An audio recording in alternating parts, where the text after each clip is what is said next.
João da Câmara é embaixador de Portugal no Canadá desde 2018, depois de já ter exercido funções diplomáticas em países tão diversos como a África do Sul, a Índia ou Angola. Em entrevista ao Correio da Manhã Canadá, o diplomata comparou a sua experiência atual com a de outros países e defendeu que Portugal não é como qualquer outro parceiro europeu do Canadá. Acompanhe esta conversa que passou por muitos outros assuntos. Temos connosco hoje João da Câmara, que é embaixador de Portugal no Canadá. Senhor embaixador, muito obrigada, em primeiro lugar, pela oportunidade. Começamos por falar um bocadinho sobre a sua experiência no Canadá, onde está desde 2018. Qual diria que foi o aspecto que mais o surpreendeu? O que é que encontrou no país que menos estava à espera de encontrar? Enfim, é uma pergunta que não é fácil de responder. Enfim, o Canadá é um país fantástico, é um país formidável a vários níveis. Enfim, eu penso que já estava à espera de encontrar a maior parte dos pontos fortes que o Canadá tem, que é uma ótima organização, um país muito, muito inclusivo, muito solidário, enfim, muito desenvolvido do ponto de vista económico. Enfim, o ponto negativo que toda a gente sabe é o frio, é os invernos que aqui se passam, que são longos, prolongados e muito duros. Essa talvez seja o ponto mais fraco, enfim, da minha experiência no Canadá, mas do modo geral, enfim, vim aqui encontrar também, enfim, e é uma coisa que convém salientar, uma comunidade portuguesa, que é talvez dos países por onde eu passei, que tinham a comunidade portuguesa mais envolvida, a comunidade portuguesa mais empenhada e mais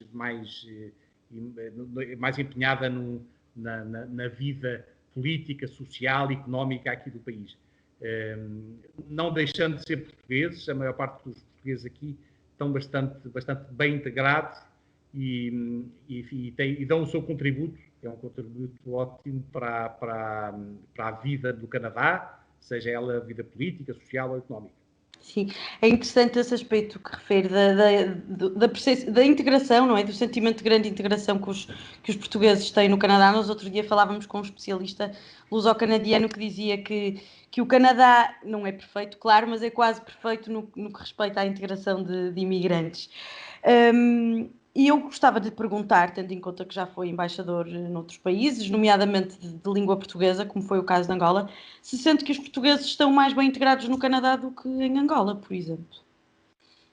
É muito difícil comparar. Em Angola, os portugueses, enfim, sentem-se muito em casa e são tratados muito como parte da sociedade local. Em Angola, por exemplo, não existem associações portuguesas. Isso talvez explique a razão da integração. As pessoas chegam e integram-se muito, muito facilmente e não precisam de criar associações ou clubes ou agremiações para fazerem valer a sua identidade cultural, que está muito misturada em Angola com os angolanos. Aqui no Canadá é diferente. De facto, os portugueses, quando emigraram aqui para o Canadá, emigraram para um país muito diferente do que era Portugal, a vários níveis. E por isso é que sentiram a necessidade de criar estas instituições, estas agremiações, associações, clubes, etc., que lhes permitam depois também defenderem a sua herança cultural e promoverem e viverem essa herança cultural aqui no Canadá, onde é muito diferente. Agora, claro que o governo canadiano tem este conceito, esta ideologia do multiculturalismo, que, por um lado, protege e defende que cada comunidade use, enfim, e viva a sua experiência cultural e as suas tradições, etc., nos espaços em que entenderem, mas, por outro lado, também promove a integração daqueles que querem ser integrados na sociedade canadiana. E é o caso de muitos portugueses, quer dizer, a grande maioria dos portugueses do Canadá tem dupla nacionalidade, enfim, é fácil para quem vive já aqui há uns anos e que está em situação legal, adotar a nacionalidade canadiana e as pessoas fazem, enfim, com grande facilidade, sem renunciarem naturalmente às suas origens, mas acabam por aceitar e ser aceites por uma sociedade que é acolhedora e que é inclusiva. Sim, sabemos que grande parte da comunidade imigrante portuguesa no Canadá tem origem açoriana. Acha que esse aspecto, de alguma forma, determina o perfil dos imigrantes portugueses no Canadá, nomeadamente a ligação às tradições, que também é forte nos Açores? Não, sem dúvida, sem dúvida. Eu próprio tenho ascendência açoriana e, portanto, sinto isso. E é verdade, é que a comunidade é diferente de muitas outras. Quer dizer, eu já estive em muitos países de imigração, estive na África do Sul, tinha uma preponderância madeirense, depois estive na Inglaterra, onde também havia muitos madeirenses, mas também aí era mais um melting pot de várias pessoas, de várias proveniências em Portugal. Depois estive, onde é que eu estive mais estive em Angola, onde, enfim, a grande maioria eram pessoas do norte de Portugal. No Zimbábue também, onde eu estive, havia uma comunidade pequena, mas também era basicamente o norte de Portugal.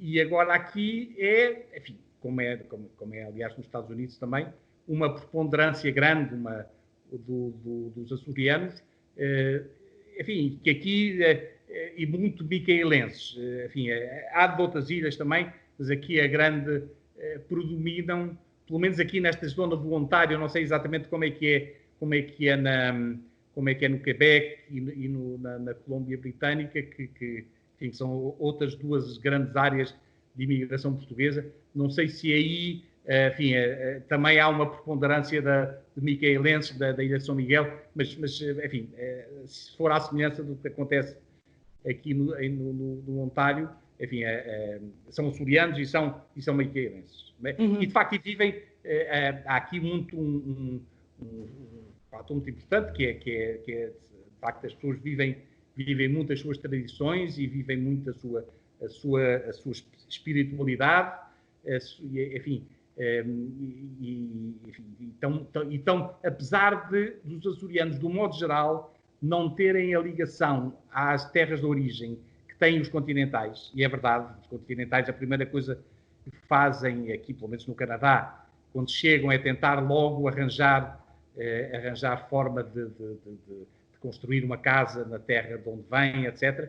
Os açorianos não têm tanto esse objetivo, têm mais o objetivo de se integrarem melhor aqui na sociedade de acolhimento e não têm uma ligação tão forte à sua terra de origem, mas têm muito forte às suas tradições e à sua cultura. Claro.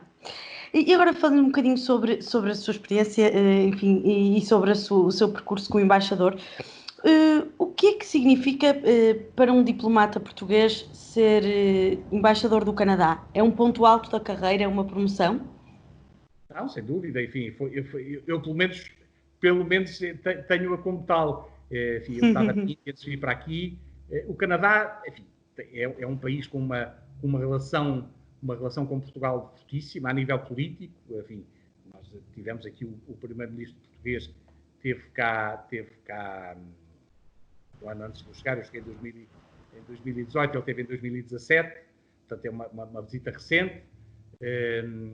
Enfim, perspectivam-se também, há boas possibilidades de haver outras visitas de alto nível, tanto cá como lá. É um país com quem temos uma relação económica também fortíssima, temos investimentos e bons investimentos canadianos em Portugal e muitos portugueses também aqui no Canadá.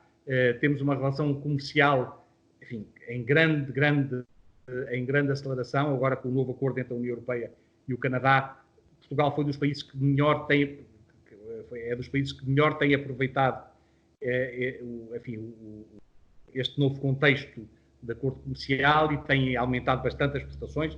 Quer dizer, todos estes números aplicam-se, enfim, têm a ver com o cenário pré-pandemia.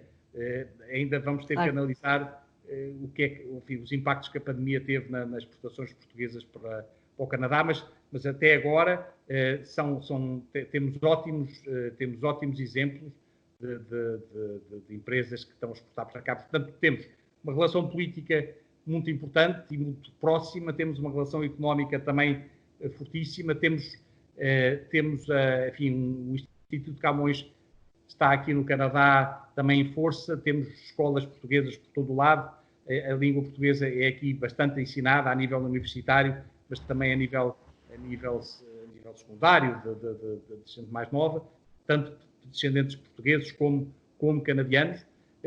Portanto, temos uma relação cultural também forte. E depois temos a comunidade portuguesa, que é o sustentáculo de tudo isto e que tem sido, de facto, o princípio e quase o fim da nossa relação com o Canadá. E nós o que estamos a tentar é que não seja o fim, quer dizer, seja um princípio, é um princípio fundador, é aqui o grande pilar da relação entre Portugal e o Canadá, mas naturalmente não podemos deixar que a comunidade seja tudo na relação com o Canadá e esperamos, e estamos a conseguir, que a relação política, a relação económica também sejam bastante importantes. Enfim, por isso, o Canadá, enfim, do ponto de vista bilateral, é um parceiro incontornável para Portugal. E depois, quer dizer, é nosso parceiro na NATO, portanto, toda essa dimensão da relação transatlântica na área da defesa, para nós também é muito importante, e, portanto, o diálogo com o Canadá também nesta área da defesa é muito importante. E depois, enfim, há toda uma série de outras áreas, de setores enfim, desde o digital, da economia digital, até à cooperação universitária, enfim, há variedíssimas áreas em que há imenso potencial nesta relação com o Canadá e que o Canadá é, de facto, enfim, esqueci-me, por exemplo, do turismo. O turismo está em grande, os canadianos estão a viajar cada vez mais para Portugal, é um país que tem um peso cada vez maior nas nossas, no nosso turismo nacional. Portanto, enfim, por tudo isso, por ter esta agenda bilateral tão importante, sermos parceiros em organismos internacionais, parceiros muito próximos, e depois também temos, enfim, comungamos os mesmos princípios, os mesmos valores, as mesmas ideias sobre como é que o mundo deve obedecer, o multilateralismo, enfim, uma comunidade internacional regida por regras, são tudo princípios que nós defendemos, que os canadianos também defendem e que são cada vez, e que no mundo estão cada vez a escassear mais os países que defendem estes princípios. E, portanto, que é indispensável que nós nos liguemos mais ao Canadá e que nós tenhamos uma relação com o Canadá cada vez mais forte. E por isso enfim, em resumo, depois deste discurso enorme, em resumo, enfim, vejo este lugar como um lugar muito, muito importante e muito relevante e muito interessante. Uhum. Que objetivos é que gostaria de ver cumpridos antes de deixar o Canadá? Enfim, é melhorar tudo isto que eu disse. Fundamentalmente melhorar todos estes indicadores,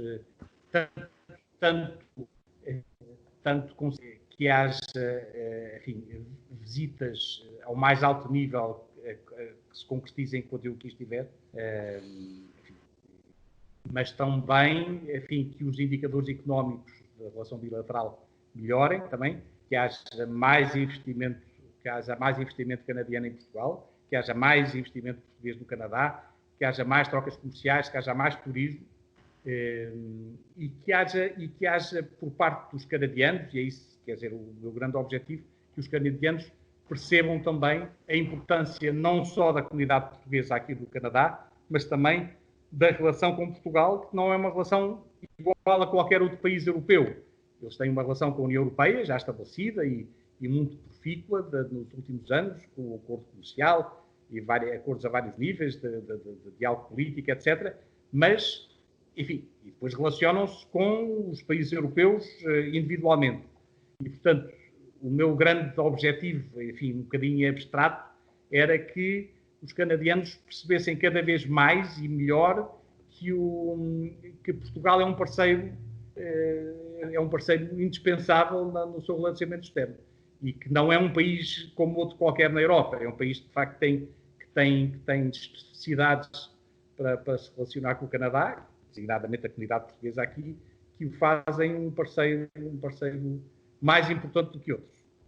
Sim. Falamos agora um pouco sobre a questão da pandemia, já falamos por alto, mas gostava de aprofundar um bocadinho este tema que, enfim, nos apanhou a todos de surpresa e gostava de saber de que forma é que esta pandemia tem impactado a sua rotina profissional e as atividades da Embaixada. Isso tem, enfim, como toda a gente aqui no Canadá, nós tivemos, enfim, uma espécie de confinamento, nunca chegou a ser obrigatório, mas foi bastante sugestionado e, portanto, tivemos em casa praticamente 2 meses. Nós tínhamos, quer dizer, a Embaixada nunca chegou a fechar completamente, fechou o atendimento ao público, mas aqui a parte burocrática da Embaixada continuou a funcionar sempre, só que nessa altura, enfim, só nós alternávamos na vinda cá, portanto, somos uma embaixada pequena, também não costumamos muito fazê-lo, mas só podia vir cá uma pessoa de cada vez.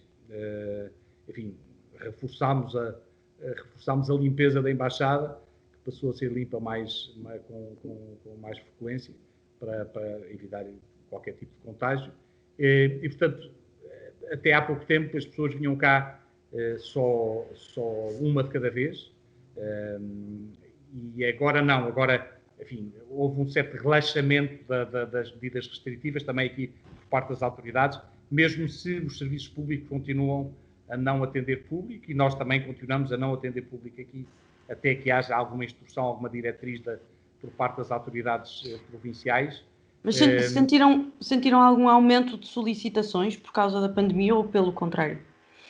Não, enfim, as pessoas ao princípio não estavam ainda inteiradas do que é que nós podíamos fazer. Nós, desde o início, desde que fechámos ou que suspendemos o atendimento ao público, explicámos que, enfim, tudo o que era casos urgentes e inadiáveis, que nós com certeza atenderíamos. Sabe, a maior parte das coisas podem ser feitas por telefone e por via eletrónica. A maior parte dos atos consulares, não sei se 90% dos atos consulares são feitos por via eletrónica sem problema. Não é preciso a presença aqui das pessoas. Quando é preciso, por exemplo, recolher dados biométricos. As pessoas têm que vir aqui fazer o bilhete de identidade ou o passaporte, têm que vir, de facto, por a impressão digital, tirar a fotografia, etc. Isso não se pode fazer por via eletrónica. Mas, nesses casos, sabe, as pessoas não podiam viajar também. Podiam, mas estava muito dificultada a viagem. As pessoas também não iam para Portugal para ficarem de quarentena, não. E, portanto, a necessidade dos passaportes, dos bilhetes de identidade não era tão premente, quer dizer, num caso ou outro podia ser, por alguma razão específica, mas, de um modo geral, as pessoas, ao princípio, enfim, houve um ou outro caso que nós atendemos, naturalmente, sem problema, que havia uma certa urgência, transposição de cartas de condução, procurações, mas, como estava tudo parado em Portugal também, a maior parte das pessoas não precisava assim tanto. Mesmo os vistos deixámos de emitir vistos, mas também não houve muitas solicitações de vistos, porque as pessoas, mais uma vez, estavam bastante limitadas nas suas viagens e, portanto, não houve tanta procura assim. Agora não, agora começa, à medida que vai havendo o relaxamento destas medidas de confinamento e estas medidas restritivas, as pessoas começam a querer, até canadianos, querem viajar para Portugal, querem saber se podem, se querem, enfim. E os portugueses começam a tentar marcar, inclusivamente eu, também tenho marcado viagem para setembro e espero poder ir. E como eu, muitos portugueses aqui também hão de querer viajar e hão de querer. E muitos vão precisar de passaportes que não têm, vão precisar de identidade e, portanto, nós logo pudermos começar a atender essas pessoas, falamos com certeza. Agora, não podemos estar a adiantar-nos às autoridades provinciais, que pedem que, por enquanto, continue a haver alguma restrição nestes contactos com entidades públicas e, portanto, nós vamos seguir as instruções que nos forem dadas pelas autoridades provinciais. Claro. Recebemos há pouco tempo uma boa notícia da União Europeia, que o Canadá está entre a lista de países que pode viajar para a União Europeia, não é? Foi bom. Mesmo não sendo aplicada a regra da reciprocidade aqui. Os portugueses e os europeus em geral Claro. podem viajar para o Canadá, mas nós podemos, a partir de agora, os canadianos podem passar a entrar na União Europeia. Para nós não é mau, porque, enfim, são turistas que nós precisamos bastante. Claro. Relação aqui a Portugal, e, portanto, mas é uma boa notícia. A segunda boa notícia é quando os canadianos passarem a deixar os portugueses virem também para o Canadá. Esperamos que isso aconteça em breve. Mas já agora até pego nessa questão para tentarmos, pelo menos. Eu sei que não é fácil comparar países, mas podemos tentar. Relativamente à pandemia, qual é que é o paralelismo que faz entre o que se passa no Canadá e em Portugal? Pois é, enfim, durante muitos meses, até os primeiros meses da pandemia, Portugal e o Canadá tinham mais ou menos o mesmo número de casos, o mesmo número de mortes, enfim, andávamos sempre ali muito próximo um do outro.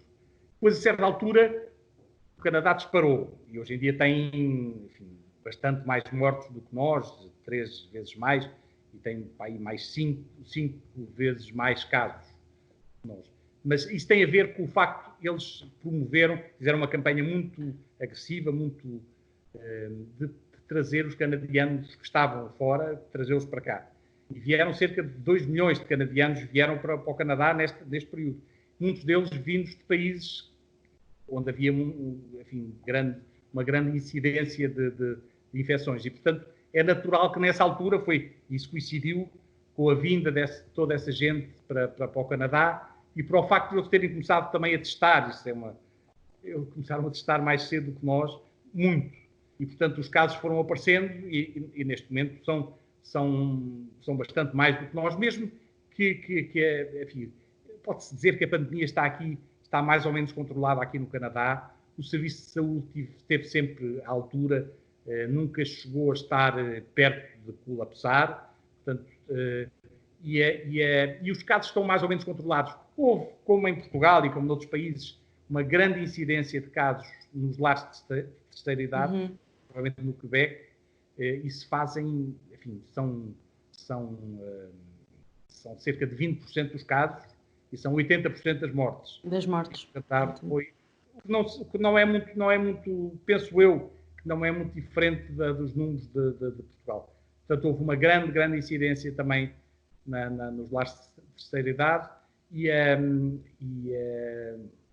portanto, é este o panorama. Enfim, a situação está controlada, enfim, pelo menos é o que dizem as autoridades de saúde e nós não temos nenhuma razão para duvidar que isto é um facto. A situação está controlada, a propagação da infecção está hoje em dia limitada, há ainda zonas de grande incidência, como é a cidade de Montreal, como é a cidade de Toronto e outras mais cidades pequenas ali nos arredores de Toronto, mas de resto, enfim, houve também outras províncias onde já estava completamente dominado e de repente surgiram novos surtos. Isso vai acontecer sempre, penso eu, em todo o lado, vai acontecer, mas do modo geral não há nenhum fenómeno de multiplicação descontrolada e a situação está contida, mais ou menos controlada, mas ainda é um problema grave e por isso é que autoridades como as autoridades aqui provinciais do Ontário, onde se situa Toronto, Ottawa e outras cidades, ainda estão numa fase de relaxamento muito cauteloso. Ainda não chegamos ao relaxamento total e à volta a uma certa normalidade que toda a gente aqui anseia, principalmente agora começou o bom tempo e as pessoas querem ir para a rua e querem estar juntos e querem sair à noite, gente mais nova, etc. Portanto, há uma certa cautela para tentar evitar que volte tudo atrás, mas a situação está mais ou menos controlada. Sim. Diria que o confinamento, outro dia, lá está, vou citar outra vez a entrevista que fiz àquele professor luso-canadiano que lhe falava há pouco, que me dizia que achava que o confinamento tinha sido mais fácil para os canadianos, para quem vive no Canadá, do que para os portugueses. Enfim, porque os portugueses têm mais a cultura de sair de casa, de se reunirem socialmente, enquanto os canadianos, por causa também do frio, são mais recatados, etc, etc. Concorda com isso, que terá sido mais fácil? Completamente. Aliás, na mensagem que fiz no 10 de junho, para a comunidade portuguesa aqui, refiro exatamente esse aspecto, que os portugueses foram bastante, portugueses e outras comunidades migrantes aqui no Canadá, foram muito prejudicadas por esta pandemia, porque os portugueses vivem muito do convívio exterior, social, nas agremiações, nas associações, nos clubes portugueses. Os portugueses ainda frequentam bastante as festas, os jantares, etc., da comunidade. Eu vi aqui, eu tive, enfim, aqui na área de jurisdição da Embaixada, na área consular, nós temos, em todas as áreas consulares, temos uns conselhos consultivos do embaixador e dos vários cônsules. São pessoas, enfim, normalmente os líderes da comunidade, que se juntam 2 ou 3 vezes por ano para apoiar os cônsules e o embaixador nas decisões que têm que tomar relativamente à comunidade. Enfim, informam, é um conselho consultivo, em que o embaixador ou os cônsules consultam os líderes comunitários. E eu tive uma reunião dessas pouco antes da a pandemia já estava a surgir, mas ainda podíamos ter o convívio físico. Portanto, eu tive esta reunião e eles todos preparavam, tinham inúmeras festas, jantares, coisas que lembro que falaram na altura e que estavam planeadas e que, tenho a certeza, depois com a pandemia, deixaram de se realizar. E, portanto, eu acredito que isso tenha tido um impacto enorme na comunidade portuguesa pelo Canadá fora, de todos estes eventos, estas festas, estes jantares, enfim, que deixaram de se realizar. Enfim, foi mau para as associações que vivem e sobrevivem com o apoio dos sócios e dos eventos que conseguem organizar. Não é? Deixaram, nestes últimos meses, de organizar o que quer que fosse. E depois, enfim, para a própria comunidade, que foi deve ter sido muito difícil ficar em casa e não poder ir para enfim, as pessoas mais velhas que têm centros de apoio à terceira idade, na maior parte das associações, as pessoas estão reformadas e que podem, para não ficar em casa o dia todo, vão jogar dominó, enfim, ou à sueca para estas associações e deixaram de poder ir. E, portanto, até as pessoas mais velhas tenham sido talvez os mais penalizados, mas os mais novos também, quer dizer, as pessoas têm as suas vidas e têm a sua vida associativa, às vezes muito e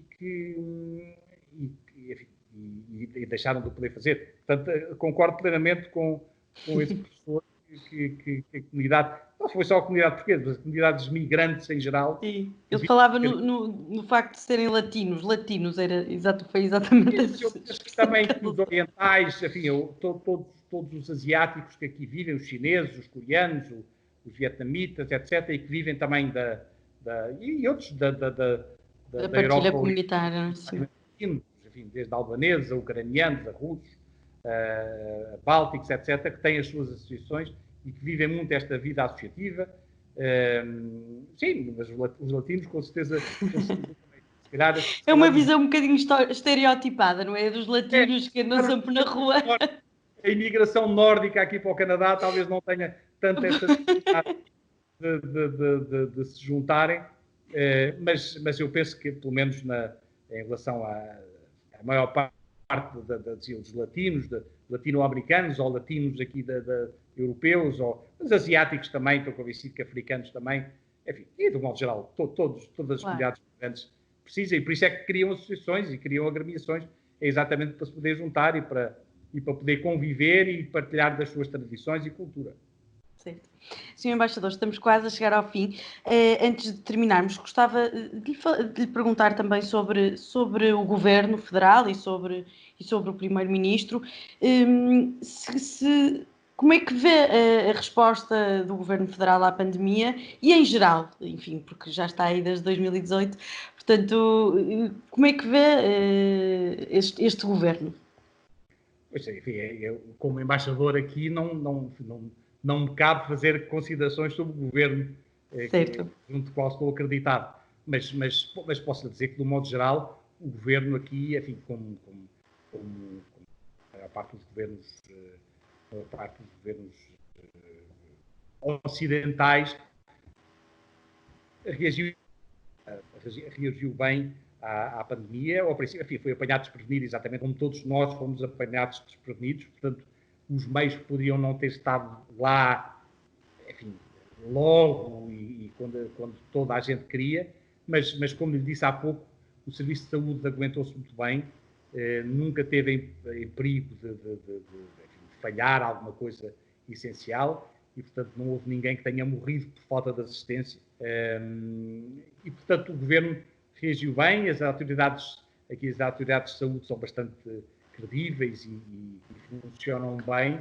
E, portanto, o Governo o que fez foi tentar, enfim, apoiar-se nas decisões ou apoiar-se nas sugestões e das propostas que lhes fizeram as autoridades de saúde e depois estabelecer um canal de comunicação com a população. O Primeiro-Ministro fez, enfim, ainda faz, mas penso que vai agora, enfim, reduzir um pouco a intensidade, mas todos os dias fazia uma conferência de imprensa em que anunciava os passos que estavam sendo dados pelo Governo, tanto no combate à pandemia como no apoio à economia do país. Isso funcionou razoavelmente bem, enfim, aliás, já há sinais de alguma, apesar da queda da economia ter sido uma coisa muito dramática, enfim, agora foi no mês de abril, foi a maior queda alguma vez registada no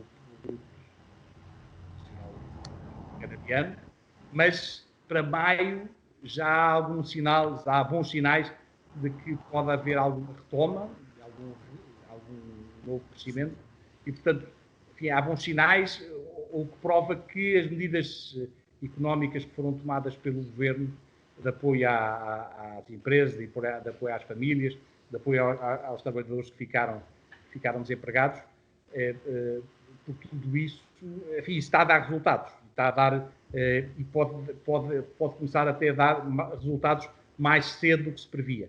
Apesar da queda do PIB ser uma coisa dramática e, se calhar, nunca vista num país como o Canadá, mas enfim, há bons sinais de que a retoma pode vir mais cedo. E, portanto, eu penso que o Governo tem estado bem e tem ajudado as pessoas que têm sentido os efeitos negativos da pandemia. Muito bem. Senhor Embaixador, gostava de deixar alguma mensagem final à nossa comunidade luso-canadiana? Não, eu espero que, apesar de todas as provações que passaram, e que passámos todos aqui no Canadá com a pandemia, que a comunidade, enfim, saia de todo este processo mais forte, mais unida, mais solidária, mais empenhada na vida do Canadá, mais empenhada nas instituições canadianas e mais empenhada, por um lado, a ajudar no desenvolvimento do Canadá e, por outro, sem esquecer a sua terra de origem, sem esquecer Portugal e sem esquecer que são uma ponte fundamental e essencial na relação entre Portugal e o Canadá. Muito bem, muito obrigada.